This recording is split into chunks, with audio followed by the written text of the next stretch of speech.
ibu rumah tangga di Desa Cangkoa, Kecamatan Daku Puntang, Kabupaten Cirebon, Jawa Barat.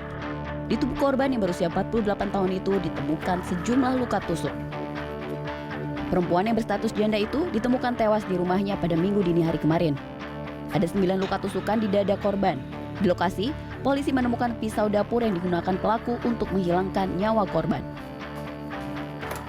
Tadi pagi sekitar jam 3 ada laporan dari masyarakat ke Polsek Daku Puntang melaporkan telah terjadi yang diduga pembunuhan. Kebetulan pelaku langsung melarikan diri, kami langsung mendatangi TKP bersama tim buser dari Polresta Cirebon, mengadakan olah TKP, kemudian langsung melakukan pencarian terhadap pelaku. Untuk kondisi korban sudah dalam keadaan meninggal dunia.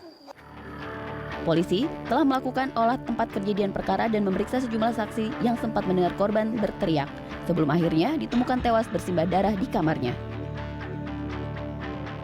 Dari keterangan yang berhasil dikumpulkan polisi, pelaku mengarah pada seorang pria. Polisi kini berusaha mengejar pelaku yang kabur usai melakukan pembunuhan. Polisi belum dapat memastikan motif yang melatar belakangi pelaku membunuh korban. Sejauh ini polisi tidak menemukan adanya barang bukti milik korban yang hilang di rumahnya. Chandra Kurnia, Cirebon, Jawa Barat. Polisi masih menunggu hasil otopsi jenazah Nani, artis yang meninggal dunia usai melakukan operasi sedot lemak. Keluarga korban kini berupaya menggugat klinik kecantikan yang diduga melakukan malpraktik.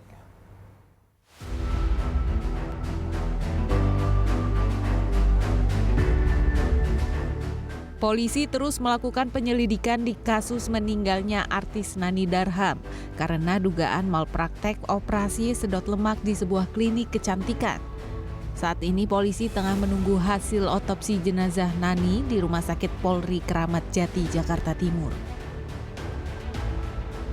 Penyidik juga telah memeriksa 11 orang saksi termasuk dokter yang melakukan operasi sedot lemak terhadap Nani Darham. Selain itu, sejumlah perawat baik yang terlibat dalam operasi maupun staf bagian pendaftaran turut diperiksa. Pihak keluarga Nani Darham juga telah dimintai keterangan. Lebih lanjut, pihak kepolisian juga berkoordinasi dengan Ikatan Dokter Indonesia untuk meminta keterangan sebagai ahli guna mengusut kasus ini. Korban sudah dilakukan otopsi, kemudian saat ini penyidik masih dalam proses untuk menunggu hasil dari otopsi tersebut di Rumah Sakit Polri. Selanjutnya, kami saat ini sudah melakukan pemeriksaan terhadap 11 orang saksi, baik dari pihak klinik yang antara lain dokter, para dokter yang saat itu turut melaksanakan kegiatan operasi, kemudian beberapa perawat yang juga ada di dalam klinik tersebut, baik yang terlibat langsung dalam kegiatan operasi tersebut, maupun yang menerima pendaftaran si korban. Kami juga telah melakukan pemeriksaan terhadap pihak keluarga. Artis Nani Darham meninggal dunia pada 21 Oktober 2023 usai menjalani operasi sedot lemak. Kuasa hukum keluarga Nani menyebut pihak klinik awalnya menjamin operasi aman dilakukan meskipun Nani baru melahirkan 2 bulan lalu. Pada hari operasi, dokter menawarkan operasi tambahan di 2 titik. Durasi operasi juga bertambah dari yang seharusnya 2 jam menjadi 5 jam. Namun pihak klinik tidak menjelaskan dengan detail teknis dan resiko penambahan operasi di 2 titik tersebut. Sekali lagi tidak diberikan detail pelaksanaan operasi itu gimana. Ya korban tuh hanya excited aja bahwa saya akan operasi liposuction sedot lemak dengan penampilan yang akan pas operasi bla bla bla kan gitu. Tapi faktor resikonya sama sekali diabaikan. Hingga saat ini polisi telah memeriksa 11 orang saksi, termasuk kakak kandung Nani, Indri Darham.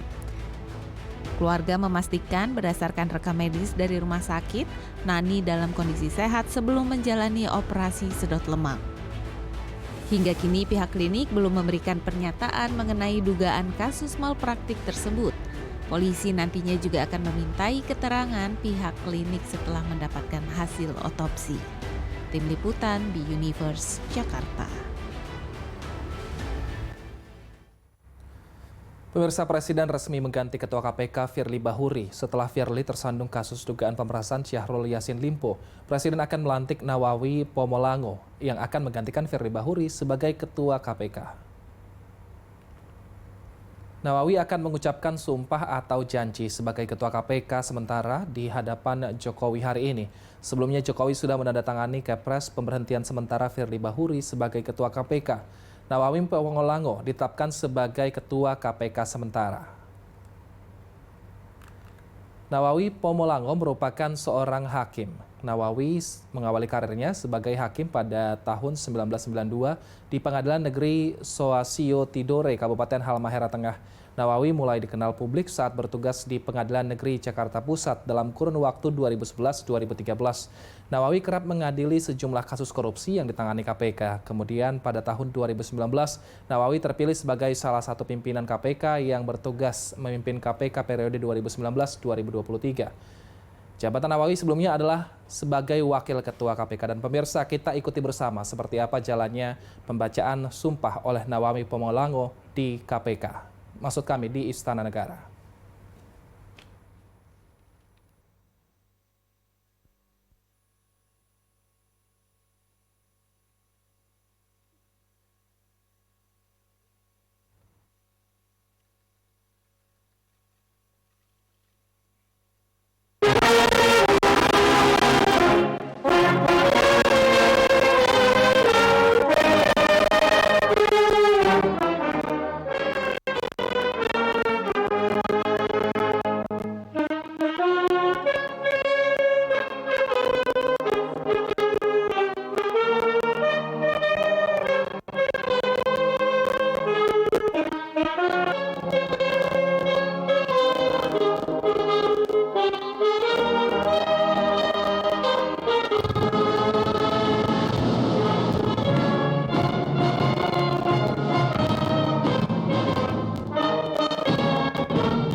Ya, pemirsa, sesaat lagi Nawawi Pomolango akan dilantik untuk menjadi Ketua KPK sementara oleh Presiden Joko Widodo di Istana Negara. Nah, Nawawi Pomolango ini merupakan seorang hakim, pemirsa. Sebelum menjabat sebagai Wakil Ketua KPK, Nawawi mengawali karirnya sebagai hakim pada tahun 1992 di Pengadilan Negeri Soasio Tidore, Kabupaten Halmahera Tengah. Nah, Nawawi juga mulai dikenal publik saat ia bertugas di Pengadilan Negeri Jakarta Pusat dalam kurun waktu 2011-2023. Nawawi kerap mengadili sejumlah kasus korupsi yang ditangani KPK. Kemudian pada tahun 2019, Nawawi terpilih sebagai satu pimpinan KPK baru yang bertugas memimpin KPK periode 2019-2023. Jabatan Nawawi sebelumnya adalah sebagai Wakil Ketua KPK.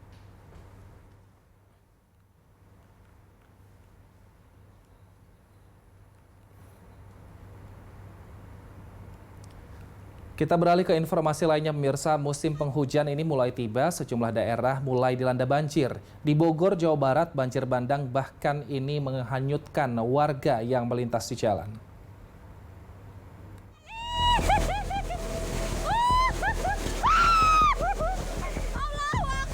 Sejumlah kendaraan terseret arus banjir limpasan yang terjadi di kawasan Jalan Malabar, Bogor, Jawa Barat. Banjir ini terjadi pada Minggu sore hingga petang. Derasnya air membuat sepeda motor terseret hingga 50 meter.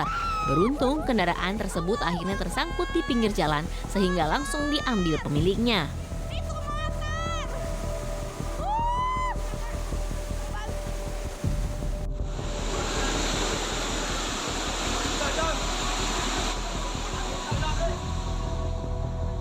Banjir juga melanda sebuah restoran di Jalan Pajajaran, Kota Bogor. Sejumlah mobil yang terparkir di halaman parkir restoran pun sempat terjebak. Dalam rekaman video amatir ini, sejumlah pemilik kendaraan akhirnya harus memindahkan mobil ke lokasi parkir yang lebih aman. Di lokasi banjir terjadi akibat limpasan air dan ruas Jalan Pajajaran yang tidak tertampung dalam saluran drainase.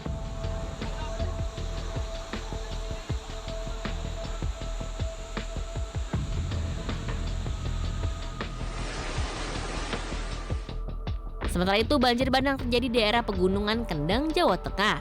Banjir terjadi akibat gundulnya hutan di daerah ini. Setidaknya 3 desa di kawasan Kudus, Grobogan, dan Pati disapu banjir bandang. Bahkan dalam kurun waktu 24 jam, banjir menyapu permukiman hingga 2 kali. Air bah yang datang tiba-tiba membuat warga panik menyelamatkan barang berharga dari dalam rumah mereka. Saat warga sudah membersihkan rumah dan jalan desa dari material banjir. Hujan deras. Di sini atau di gunung saja? Di sini semua. Hujan deras. Masuk rumah Bu airnya? Iya. Tiba-tiba datang atau gimana air Bu? Iya. Ada sampahnya banyak.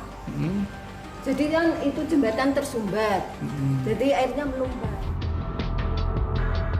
Tidak hanya rumah dan sejumlah fasilitas warga yang rusak, banjir bandang yang turut menerjang area persawahan membuat sejumlah petani dihantui kerugian akibat gagal panen. Tim Liputan P-Universe. Meski banjir mulai terjadi di kawasan hulu Sungai Ciliwung, ketinggian muka air di Manggarai, Jakarta Pusat masih terpantau normal. Petugas bersiaga menghadapi banjir yang kerap menjadi langganan di wilayah Jakarta. Berikut laporan jurnalis B-Universe Teresia Sialahi dan juru kamera Kowel Yosef dari pintu air Manggarai, Jakarta Pusat. Selamat pagi pemirsa, saat ini saya sedang berada di pintu air Manggarai, di mana untuk hari ini status dari pintu air Manggarai ini termasuk dalam klasifikasi atau kategori normal di angka 710.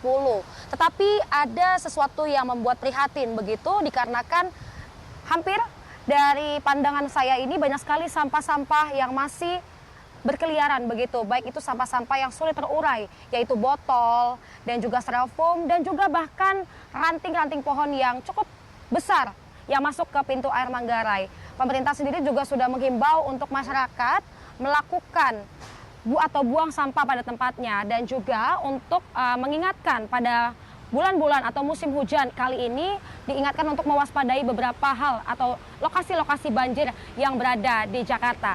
Dari Jakarta, Teresia Sialahi, Kowel Joseph melaporkan.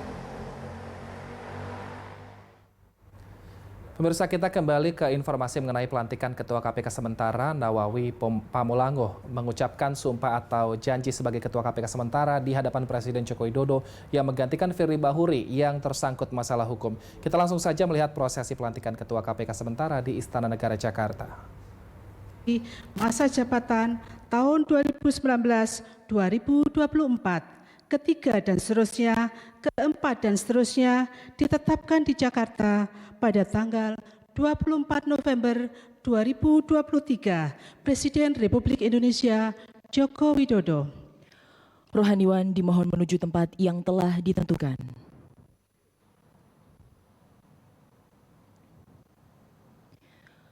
Pengucapan sumpah Ketua Sementara Komisi Pemberantasan Korupsi.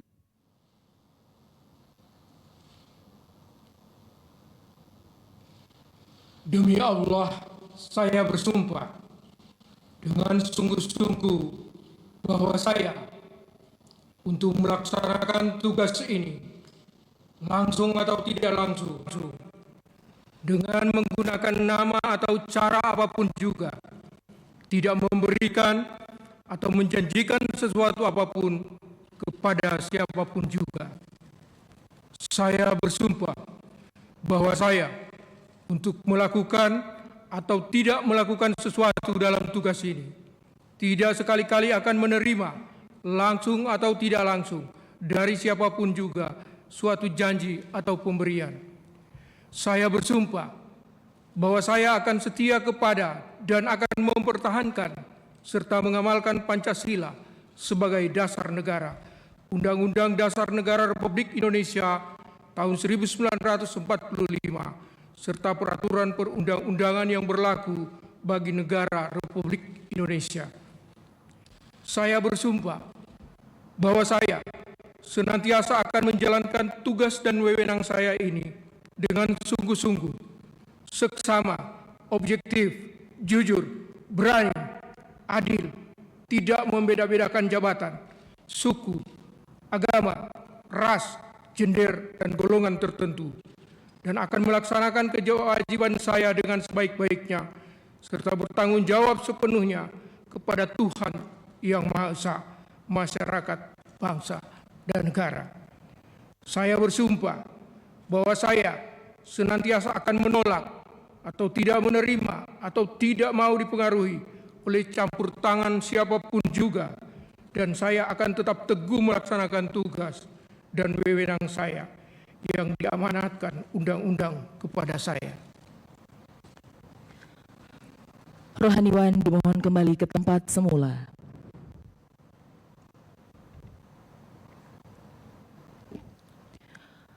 Persiapan penandatanganan berita acara kepada Bapak Nawawi Pomolango dimohon menuju meja penandatanganan.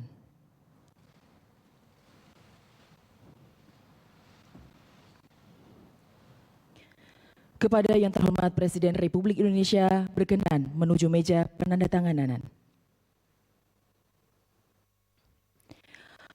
Penandatanganan berita acara pengambilan sumpah Ketua Sementara Komisi Pemberantasan Korupsi.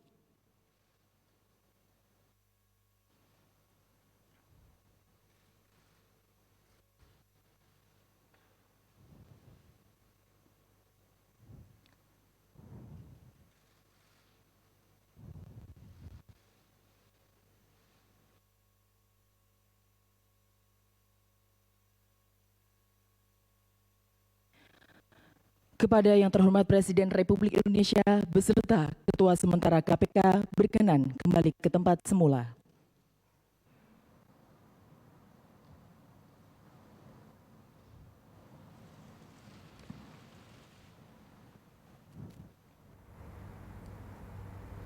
Kita ke informasi lainnya, pemirsa. Polisi memastikan bentrokan antar dua ormas yang mendukung Palestina dan Israel di Kota Bitung, Sulawesi Utara tidak dilatar belakangi identitas agama kedua kelompok yang berseteru. Saat ini Kota Bitung mulai kondusif.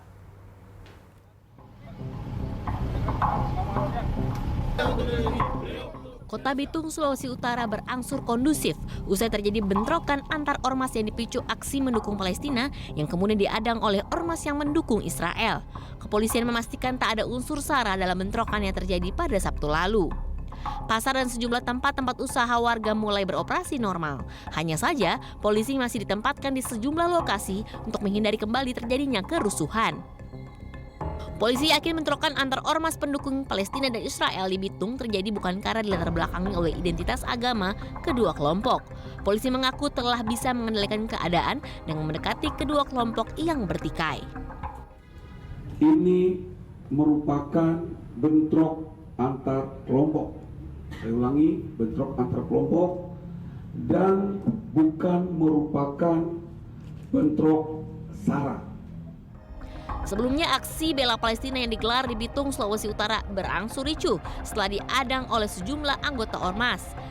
Kericuhan bermula saat masa aksi bela Palestina berpapasan dengan sejumlah anggota ormas. Massa pun saling kejar-kejaran dan menyerang menggunakan tongkat dan senjata tajam.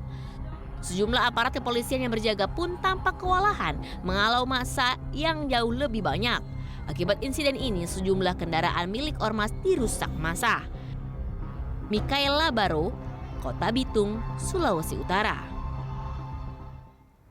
Sejumlah tokoh agama dan Forkopimda Kota Bitung juga telah melaksanakan deklarasi damai untuk mengantisipasi pecahnya konflik di antara agama di daerah itu.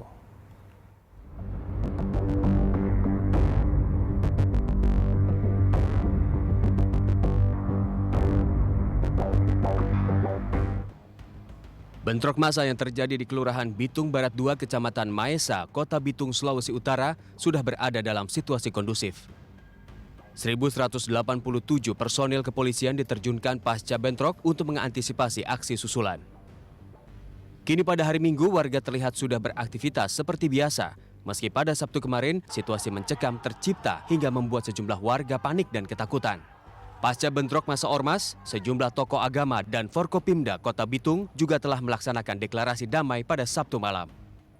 Berita acara kesepakatan damai ini dibuat hari ini, Sabtu tanggal 25 November 2023, jam 23 WITA, bertempat di Gedung Gelanggang Olahraga, Manembo-Nembo, Kota Bitung, menerangkan bahwa kami tokoh agama yang tergabung dalam FKUB BK Sahua Kota Bitung menyatakan, 1.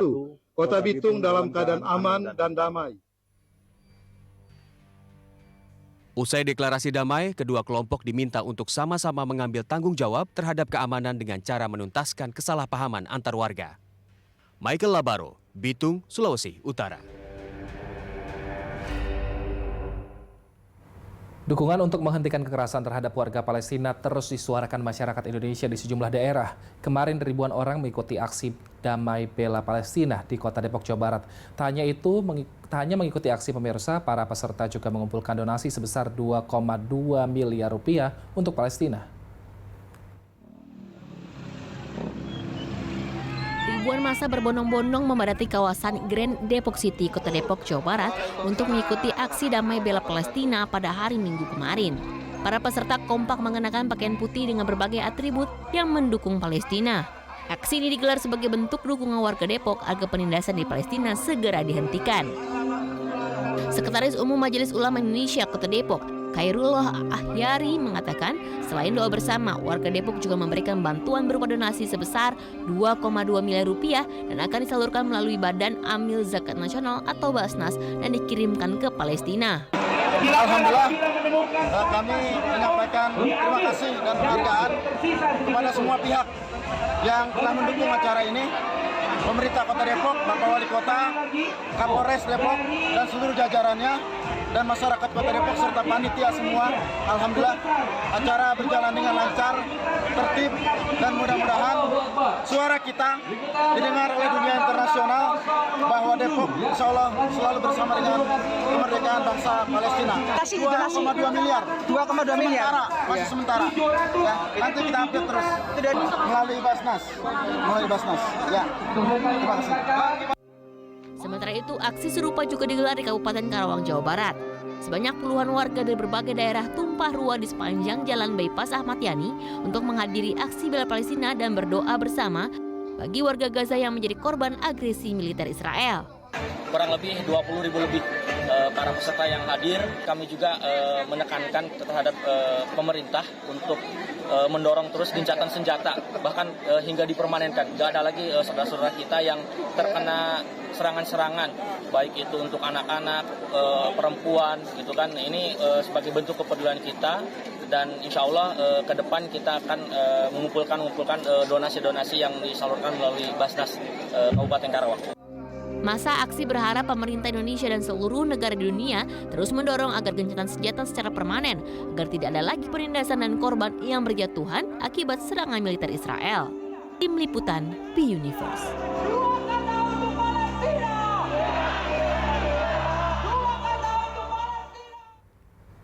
Lebih dari 30 warga Palestina tiba di kota Ramallah, West Bank, Palestina setelah dibebaskan oleh Israel. Pembebasan sandera adalah bagian dari gencatan senjata yang berakhir pada Senin waktu setempat. Ratusan warga menyambut riuh 39 pemuda yang mengenakan pakaian penjara. Warga bergembira menyambut tahanan yang sudah dibebaskan Israel pada hari Minggu waktu setempat. Pembebasan sandera ini merupakan kesepakatan atas gencatan senjata selama 4 hari. Ini adalah yang ketiga dari 4 pertukaran yang direncanakan di bawah kesepakatan gencatan senjata yang akan berakhir pada hari Senin. Namun tidak semuanya berbahagia karena berdasarkan Kementerian Kesehatan, 5 orang Palestina tewas di kubu militan Jenin, sementara 3 orang lainnya tewas di daerah terpisah di West Bank pada Sabtu pagi.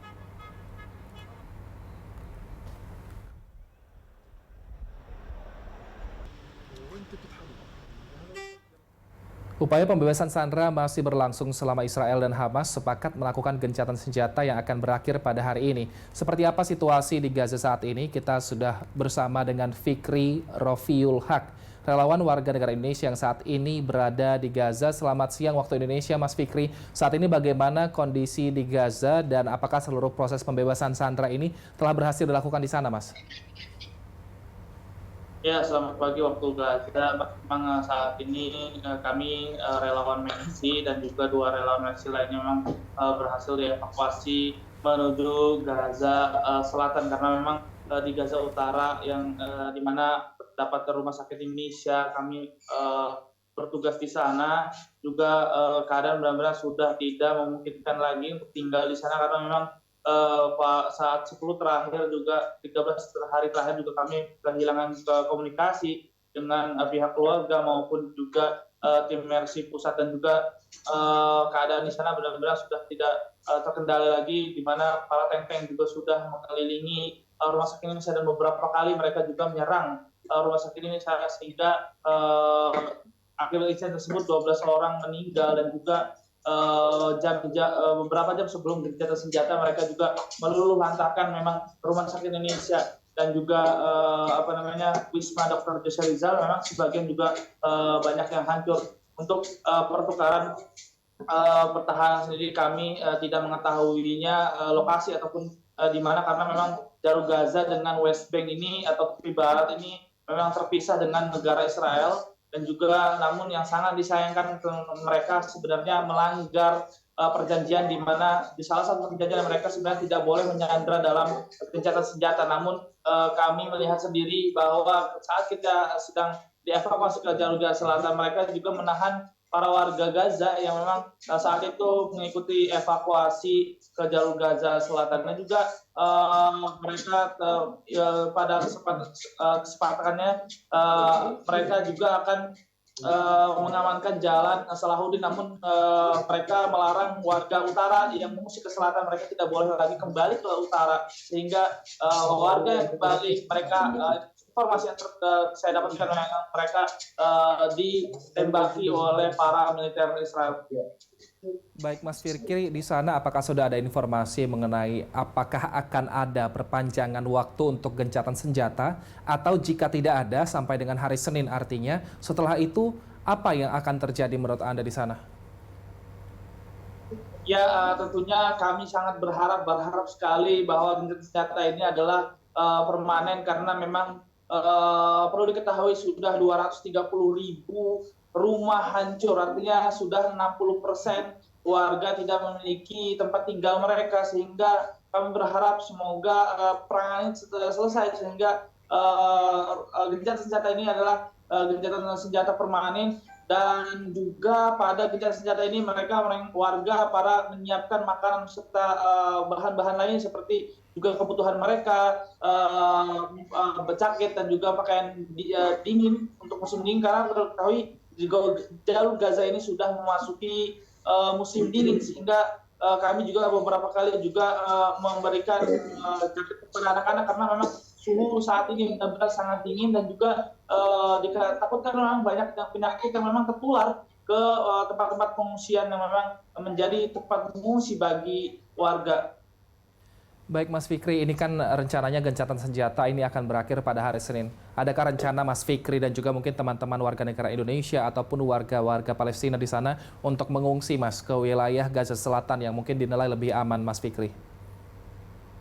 Ya, tadi saya sudah sampaikan memang kami dan juga 2 relawan Mercy lainnya sudah berhasil dievakuasi ke jalur Gaza bagian selatan pada hari Rabu tanggal 22 November 2023 jam 3 setempat, dan kami sampai di jalur Gaza bagian selatan ini pada jam 6.30 waktu setempat. Dan juga memang mayoritas kami saat ini tinggal di sekolahan memang berdekatan sekali dengan rumah sakit Eropa yang ada di kota Khan Yunis, jalur Gaza bagian selatan. Dan mayoritas memang di sekolahan ini memang adalah pengungsi-pengungsi yang memang saat itu mereka mengungsi dari rumah sakit Indonesia, di rumah sakit Indonesia, dan juga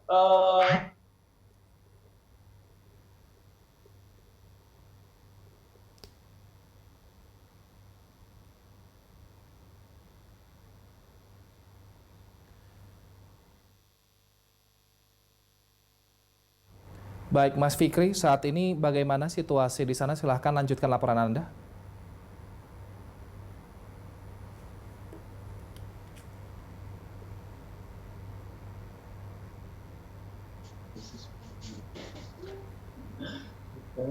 Baik Mas Fikri, saat ini boleh dilanjutkan laporannya Mas Fikri? ya, sudah selesai Mas. Apa pertanyaan selanjutnya?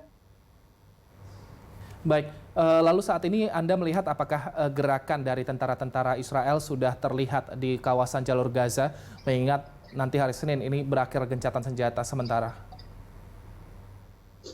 Ya, memang pada 10 hari terakhir di Rumah Sakit Indonesia keadaan benar-benar sangat mencekam sekali, di mana memang para tank-tank baja juga sudah memasuki jalur Gaza dan jaraknya hanya sekitar 50% saja, 50 meter saja maksud kami dari Rumah Sakit Indonesia, dan seperti yang saya kabarkan juga beberapa kali juga mereka menembakkan misilnya ke Rumah Sakit Indonesia di lantai 2 atau lantai 3 sehingga terjadi 12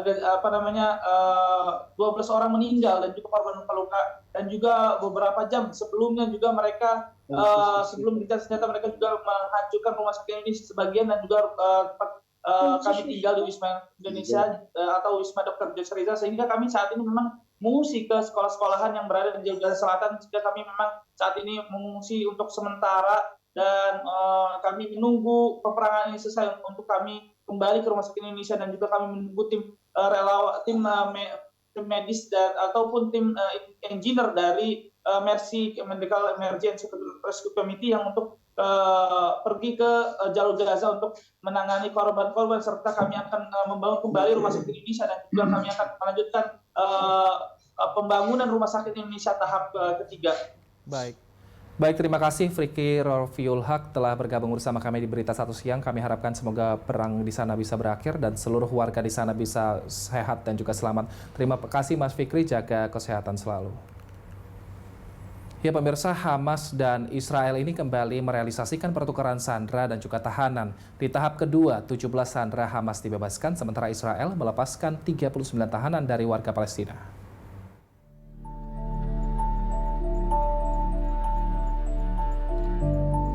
Suasana haru terlihat pada raut wajah sandera yang dilepaskan Hamas. Keluarga yang baru dilepaskan ini langsung dibawa ke pusat medis Sheba, Israel. Keluarga bertemu kembali setelah serangan Hamas pada tanggal 7 Oktober lalu. Ada 17 sandera yang diterima oleh Palang Merah Internasional untuk diserahkan kepada pihak Israel pada pertukaran tahap kedua. Mereka yang dibebaskan oleh Hamas sebagian besar berasal dari Kibbutz Be'eri, yakni sebuah wilayah yang terletak tidak jauh dari perbatasan Israel dan Gaza. Sementara itu, ratusan warga juga menyambut kedatangan tahanan Palestina yang dibebaskan oleh Israel. Total diketahui 39 tahanan Palestina dibebaskan dalam pertukaran sandera tahap kedua ini.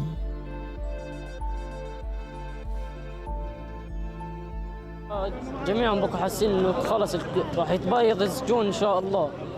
راح تتحرر فلسطين، يعني انه فكرنا احنا قلنا خلاص تحررت فلسطين من ايدي المجاهدين. الحمد لله هاي قربت تتحرر ان شاء الله.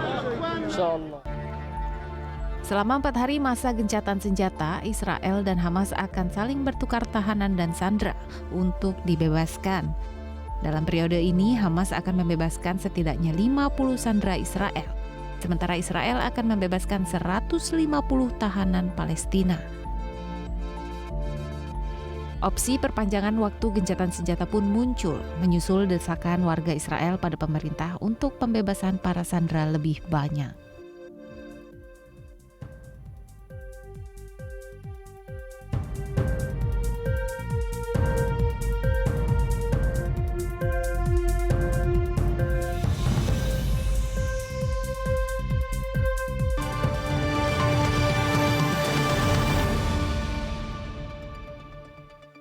Nyari aplikasi finansial yang pas itu seribet nyari jodoh ya. Yang ini nggak bisa kasih act of service, dia demanding banget, ribet. Kalau ini gue blunder sih. Hai bro. Kalau aku Doi lagi carem gue nih, serba bisa dan bikin gue nyaman. Dengan Moxa semua bisa.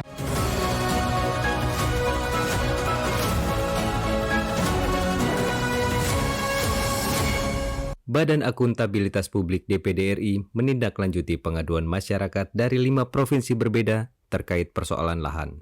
BAP DPD RI memandang urgensi untuk melakukan RDP bersama dengan Kementerian Lingkungan Hidup dan Kehutanan RI, Kementan RI, dan Kementerian ATR BPN RI guna mendapatkan solusi yang komprehensif atas berbagai permasalahan dan informasi penjelasan agraria atau pertanahan yang terjadi di Indonesia pada umumnya. Semua yang diadukan itu kita BAP akan menindaklanjuti sesuai dengan tahapan-tahapan tentunya dan sesuai dengan pihak-pihak yang terkait. Seperti itu.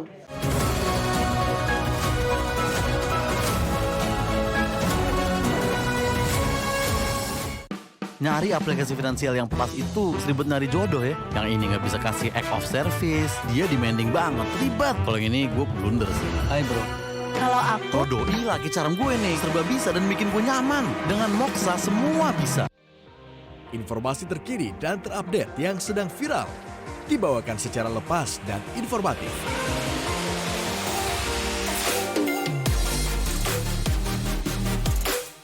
Untuk kalian yang ingin berwawasan luas.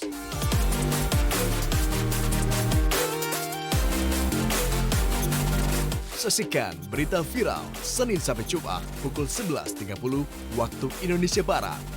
Hanya di PTV. Jalan Dakwah kini hadir setiap hari di layar kaca Anda.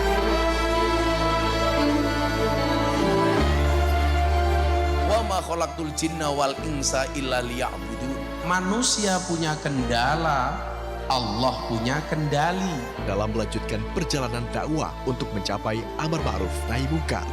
Jalan Dakwah Senin sampai Jumat jam 13 waktu Indonesia Barat, Sabtu dan Minggu jam 12.30 waktu Indonesia Barat, hanya di BTV.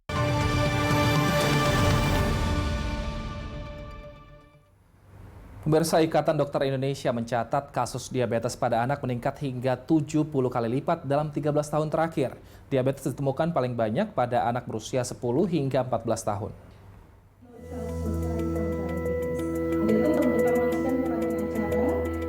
Ikatan Dokter Anak Indonesia mencatat ada 1.645 pasien anak penyandang diabetes per Februari 2023.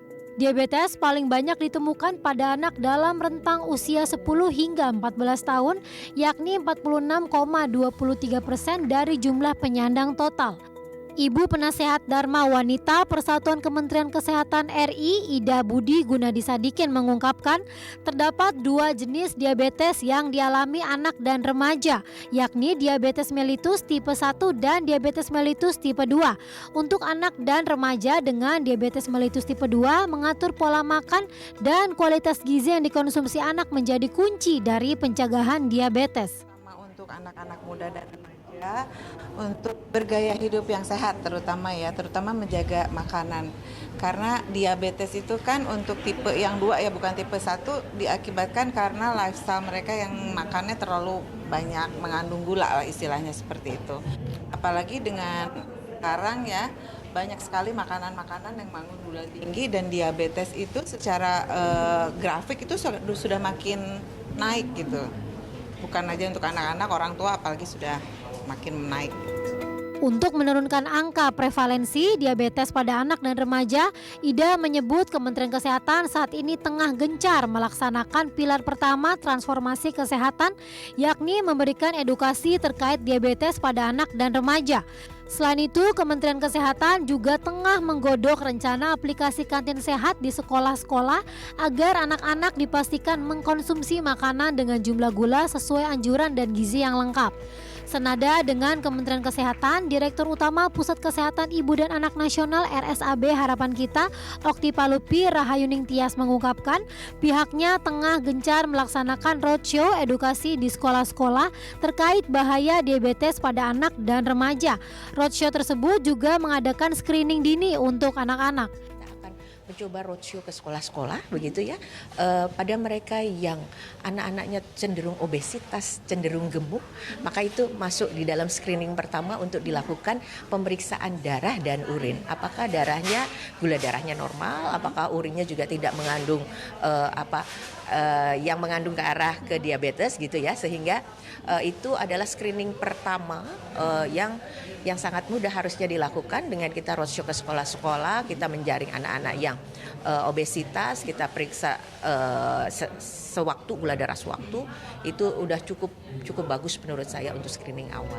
Diharapkan dengan adanya usaha pihak-pihak tertentu, angka kasus diabetes yang terjadi pada anak-anak akan mengalami penurunan, terutama pada usia 10 hingga 14 tahun. Puja Lestari, Tommy Pribadi, B-Universe.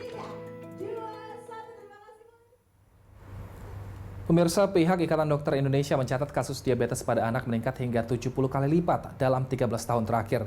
Yang mengejutkan, pemirsa, diabetes ditemukan paling banyak pada anak berusia 10 hingga 14 tahun. Dan untuk membahasnya kita sudah bersama dengan Dr. Piprim Basarah Yanuarso selaku Ketua Ikatan Dokter Anak Indonesia. Selamat siang, Dr. Piprim. Nah, ini pendapat Anda melihat meningkatnya kasus angka diabetes bahkan 13 kali lipat ini, Dok. Ini seperti apa? Ya, terima kasih. Jadi IDAI memang mencatat peningkatan kasus yang sangat signifikan, ya, sekitar 70 kali lipat. Itu memang juga disertai dengan pencatatan pelaporan yang meningkat juga, ya, di samping kasus sendiri yang memang meningkat. Tentu saja kita sangat prihatin akan kondisi ini.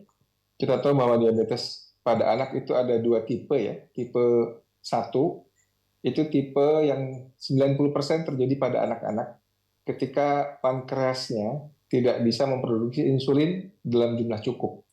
Oleh karena itu, anak-anak penderita diabetes mellitus tipe 1 ini perlu diberikan injeksi insulin seumur hidupnya. Oleh karena itulah ini butuh dukungan sosial, juga dukungan keluarga, dan juga komunitas agar anak-anak ini bisa tetap sehat dalam menjalani kehidupannya karena membutuhkan pengobatan terus-menerus.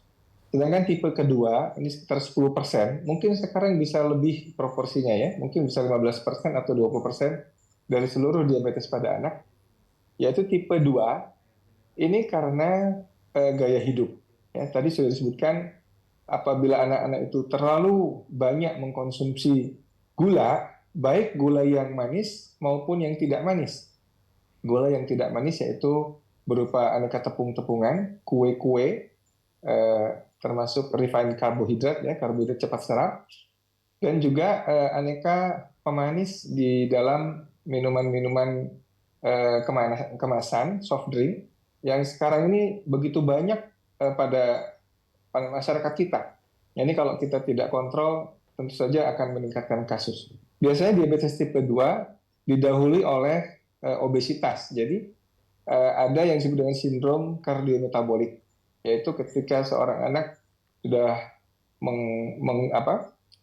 mengidap obesitas, hipertensi, kemudian juga dislipidemia, ya, trigliseridnya tinggi, HDL-nya rendah, dan juga gula darahnya tinggi. Inilah yang berbahaya pada anak-anak. Baik, Dok, ciri-ciri anak yang terkena diabetes seperti apa, Dok? Dan apakah bisa dilihat secara kasat mata atau memang harus ke klinik atau ke rumah sakit untuk mengetahui bahwa anak ini terkena diabetes? Ya, ciri-ciri yang menonjol adalah ketika anak sering buang air kecil, sering haus, dan juga lapar terus. Padahal berat badannya kemudian mulai menurun. Ya, anak yang tadinya obesitas kemudian berat badannya menurun, sering kencing, sering haus, ya, minum terus, dan juga lapar terus. Ini tanda-tanda gejala klinis pada diabetes, dan secara mudah sebetulnya kita bisa lakukan pemeriksaan gula darah, ya, atau juga pemeriksaan urin. Itu juga bisa mendeteksi awal ada diabetes pada anak. Baik, nah apa yang dilakukan ketika anak ini sudah terkena vonis diabetes, Dok? Baik, tentu saja ketika anak itu sudah terdeteksi diabetes, ya, kalau pada anak-anak diabetes tipe 1 misalkan, ini perlu dia berobat ke dokter anak yang kompeten, ya, untuk diberikan pengobatan dalam jangka panjang.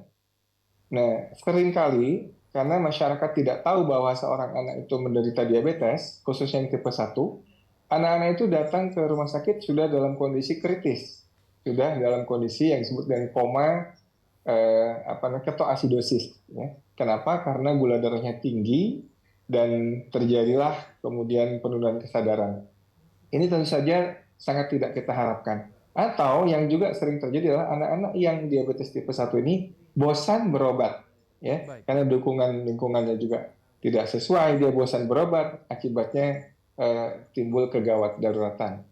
Baik, nah kalau untuk mencegah, Dok, ini apa upaya yang harus diperbaiki untuk mengubah pola hidup anak supaya tadi tidak selalu mengkonsumsi gula? Ya, tentu saja ini juga butuh perhatian kita semua, khususnya para orang tua, ya.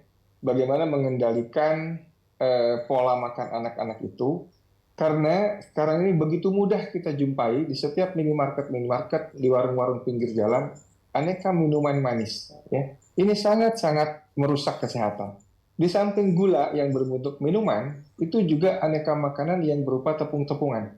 Karena tepung ini adalah karbohidrat kompleks yang ketika ketika dia dimakan berubah jadi gula gitu. Jadi untuk anak-anak selaras dengan perang kita terhadap stunting, ya, kita memerangi stunting, makanan terbaik buat anak adalah protein hewani, ya, aneka sayuran hijau, ya, buah-buah rendah fruktosa. Hindarkan anak-anak dari junk food yang tinggi kadar gulanya maupun kadar tepungnya, dan juga dari aneka minuman manis. Saya kira itu upaya kita semua. Baik, semuanya berarti harus ikut mengontrol makanan apa saja yang masuk pada anak sehingga tidak terkena diabetes sejak dini. Terima kasih atas informasinya Dr. Piprim Basarah Yanuarso selaku Ketua Ikatan Dokter Anak Indonesia. Sehat selalu, Dok. Kita ke informasi lainnya, pemirsa. Harga beras yang terus meningkat juga dirasakan para pedagang di Bogor, seperti di Pasar Gandoang, Kecamatan Cilengsi. Diprediksi kenaikan harga beras ini akan terus terjadi hingga Natal dan Tahun Baru mendatang.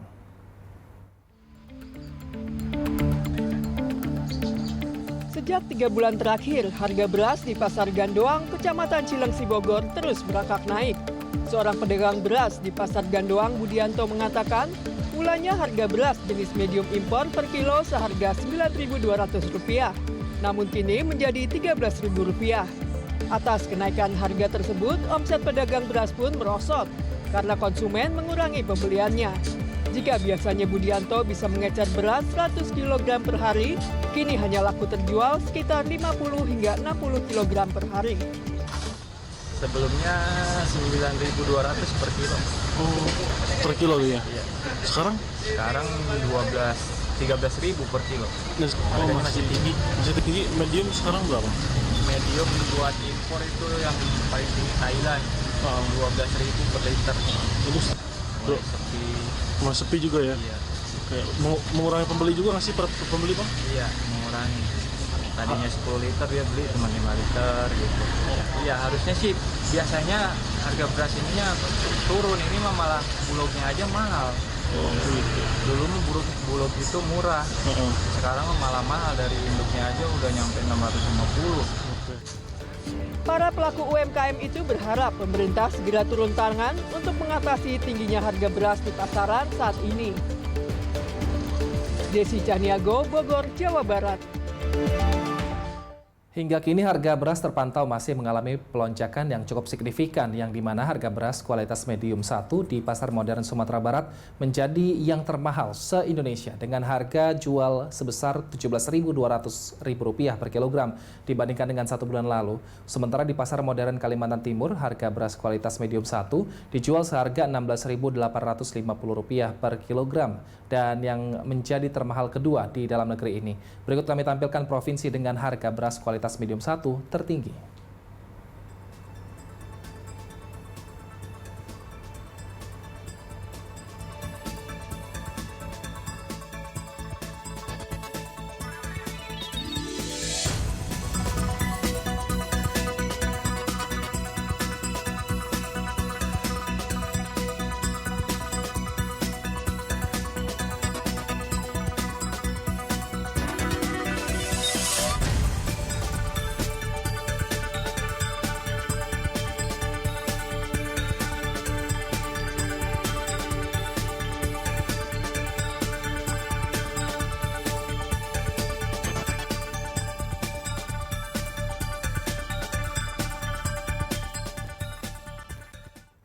Pemirsa, Menteri Pariwisata dan Ekonomi Kreatif Sandiaga Uno memastikan World Bank akan menambah suntikan dana untuk pariwisata Indonesia. Dana ini akan dikhususkan untuk program kampanye sadar wisata 5.0.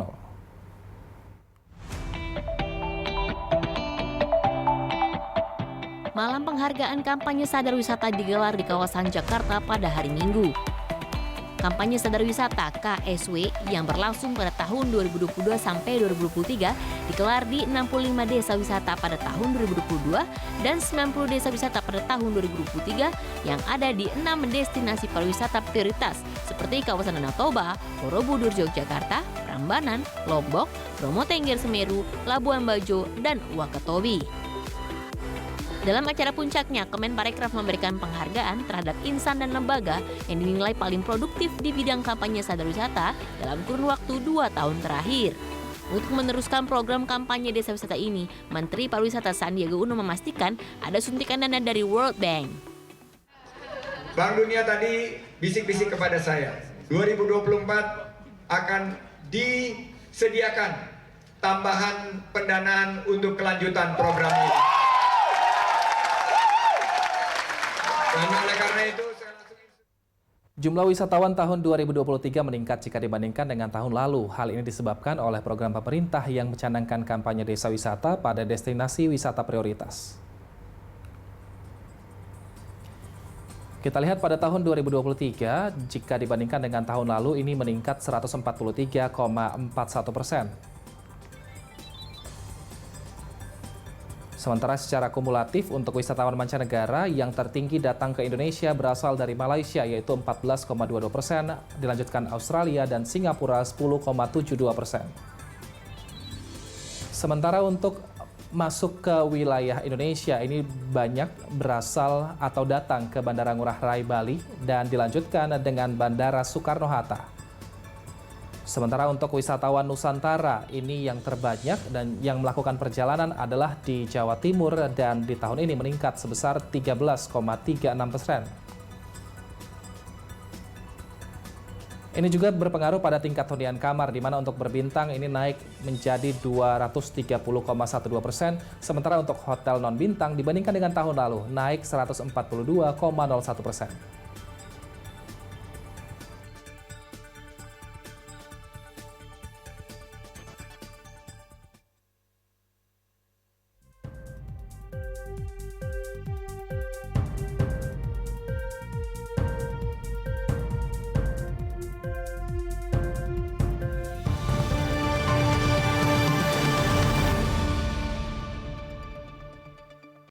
Nyari aplikasi finansial yang pas itu seribet nyari jodoh ya. Yang ini nggak bisa kasih act of service, dia demanding banget, ribet. Kalau yang ini gue blunder sih. Hai bro. Kalau aku Doi lagi cara gue nih, serba bisa dan bikin gue nyaman. Dengan Moxa semua bisa.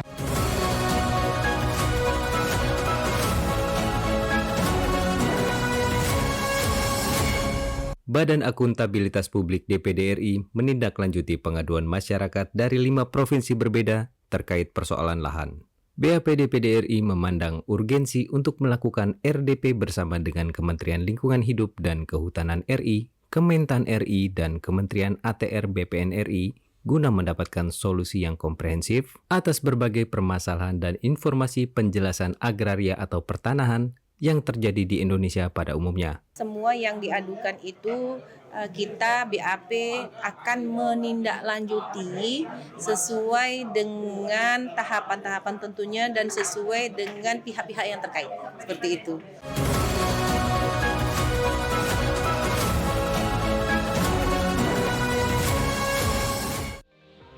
Informasi terkini dan terupdate yang sedang viral dibawakan secara lepas dan informatif.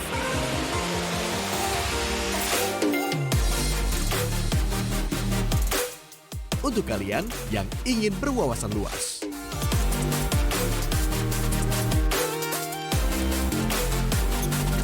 Saksikan berita viral Senin sampai Jumat pukul 11.30 waktu Indonesia Barat. Hanya di PTV.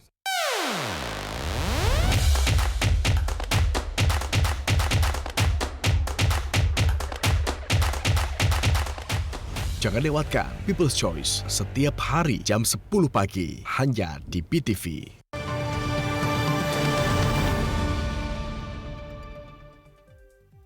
Terima kasih masih bersama kami di Berita Satu Siang pemirsa. Setelah sempat terbakar beberapa saat lalu, Gunung Bromo ini kembali menunjukkan pesonanya. Hamparan savana berwarna hijau ditambah udara yang sejuk menjadi daya tarik tersendiri selain menikmati matahari pagi.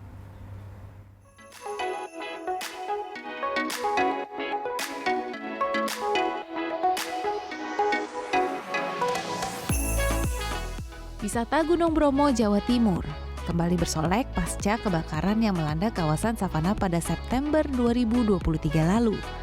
Hamparan tanaman berwarna hijau menghiasi alam Bromo. Indahnya kawasan savana Bromo dengan udara yang sejuk menjadi magnet tersendiri bagi wisatawan. Apalagi kawasan savana Bromo terlihat semakin asri pasca diguyur hujan dalam beberapa pekan terakhir. Pengen suasana yang berbeda, cuman view-nya tetap dapat. Dan kebetulan bawa anak, pengen merasakan gimana sih menikmati udara bebas secara di alam gitu sih. Iya.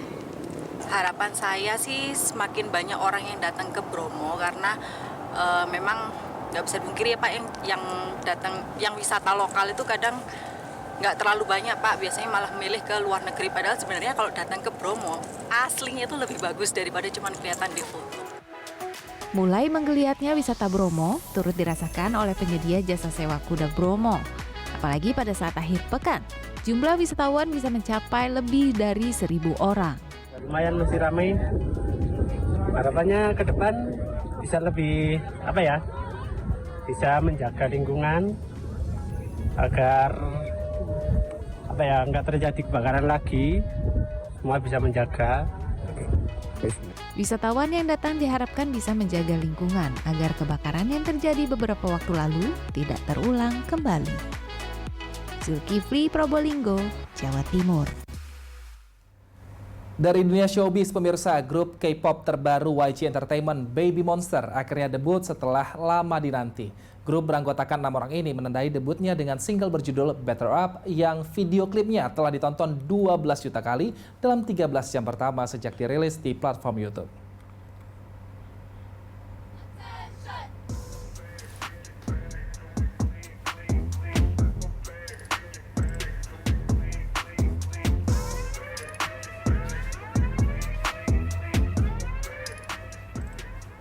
Baby Monster ini debut di tengah antisipasi publik yang sangat tinggi, mengingat YG Entertainment terakhir kali meluncurkan girl group adalah 7 tahun yang lalu saat Blackpink menggebrak dunia musik.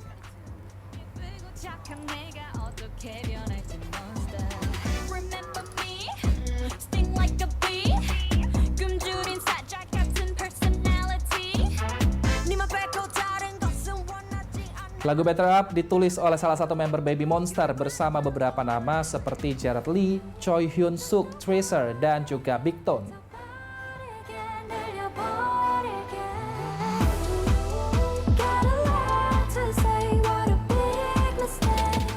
Antisipasi yang tinggi atas grup musik ini juga karena jadwal debut yang mundur. Sebelumnya Baby Monster dijadwalkan debut pada September 2023, namun diundur dengan alasan masih memilih lagu. Yang juga menjadi perhatian publik, line-up awal yang sebelumnya adalah 7 orang, ternyata pada akhirnya hanya 6 orang yang menjadi anggota Baby Monster. Grup K-pop ini dibentuk dari acara Survival Last Evolution.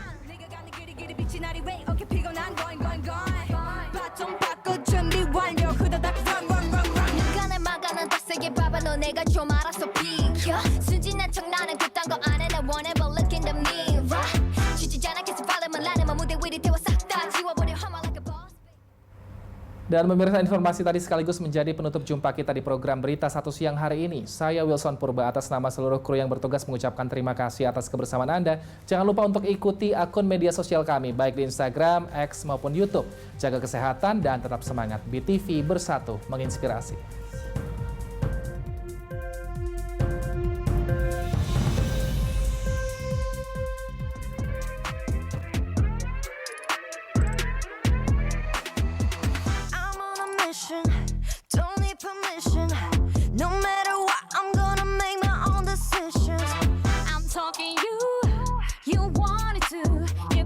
착한 내가 어떻게 변할지 monster.